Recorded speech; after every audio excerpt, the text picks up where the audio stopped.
दोस्तों नमस्ते। World trade centre दुनिया की सबसे बड़ी पॉलिटिक्स का प्रतीक था। कहा जाता है कि उसी दिन लैरी सिल्वरस्टीन की डर्मेटोलॉजिस्ट के साथ अपॉइंटमेंट थी जो अचानक कैंसिल हो गई और इसी वजह से वे उस दिन वहाँ गए ही नहीं और उसी दिन वर्ल्ड ट्रेड सेंटर पर But 17 minutes later, Sis, at 9:03 a.m., a second plane, United Airlines Flight 175, slams into the South Tower.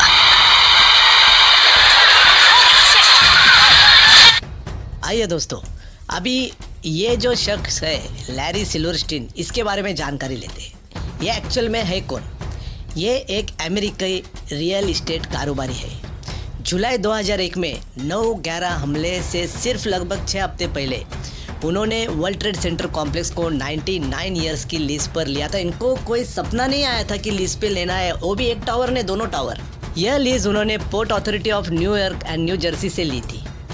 11 सितंबर 2001 को वर्ल्ड ट्रेड सेंटर पर आतंकी हमला हुआ और टावर गिराए गए। क्योंकि सिल्वरस्टीन उस समय लीज होल्डर थे, उन्होंने बीमा कंपनियों से इंश्योरेंस क्लेम किया और यह दावा किया कि 2 अलग अलग विमान टकराए, इसीलिए 2 अलग अलग विमान हमले में 2 अलग अलग घटनाएं हुई, इसीलिए उन्होंने डबल बीमा भुगतान मिलना चाहिए, ऐसा क्लेम किया। परिणाम इसका क्या हुआ? लंबी कानूनी लड़ाई चली। हालांकि ये जानते थे कि केस इनके फेवर में लगने वाला है, हो सकता है ये भी एक प्लान का पार्ट हो। फिर क्या, इसी सिल्वरस्टीन को अरबों डॉलर, लगभग $4.5 बिलियन का बीमा भुगतान मिला। बाद में उन्होंने one world trade centre, freedom tower और बाकी नई वर्ल्ड ट्रेड सेंटर टावरों का रीडेवलपमेंट में अहम भूमिका निभाई। इसलिए लोग सवाल उठाते हैं आज तक, हमला होने से ठीक पहले लीज पे लेना, भारी बीमा कवरेज और हमले के बाद बड़ा मुआवजा। अगर यह सच में एक पूर्व नियोजित योजना थी तो सोचिए यह सोच कितनी खतरनाक और निर्दयी थी।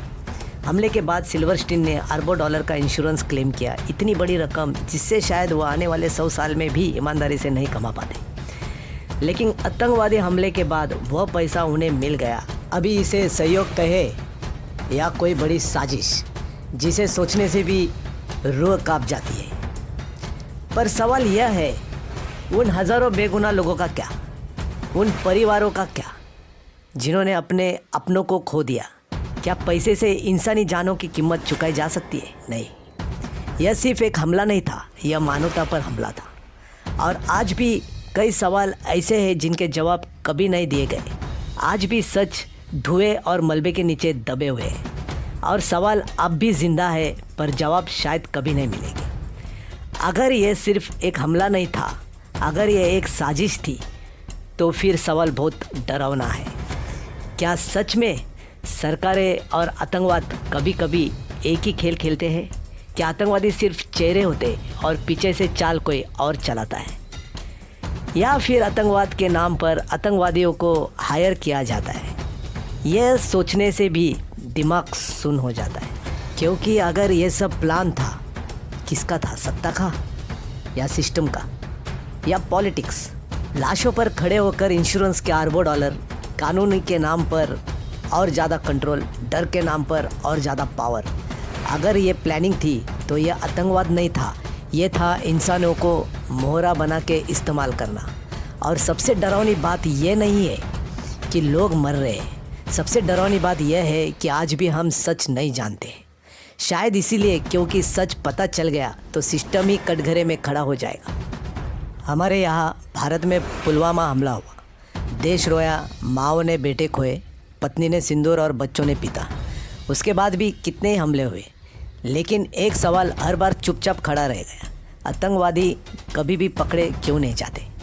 या तो कहा जाता है वे भाग गए या फिर एनकाउंटर में मारे गए, तो फिर सबूत कहाँ है? सच क्या है? क्या इसीलिए मारे जाते हैं कि कोई बोले ही ना, कोई बताए ही ना कि पीछे कौन था और आदेश किसका था? या फिर पकड़े ही नहीं जाते क्योंकि पकड़ना किसी के फ़ायदे में ही नहीं? अगर ऐसा है तो सबसे बड़ा सच यह है कि आम लोग बिल्कुल मासूम हैं और सबसे डरावनी सच्ची यह है कि मौत हर पल उनका इंतज़ार कर रही है। अगर सिस्टम ऐसा ही चलता रहा तो लड़ाई आतंकवाद से नहीं है, लड़ाई तो सच को दबाने से है। और जब सच मर जाता है तो सिर्फ लोग नहीं मरते, पूरा समाज और धीरे धीरे सब कुछ मरने लगता है। जय Hind. So every time I say, he'll never. I say, bullshit.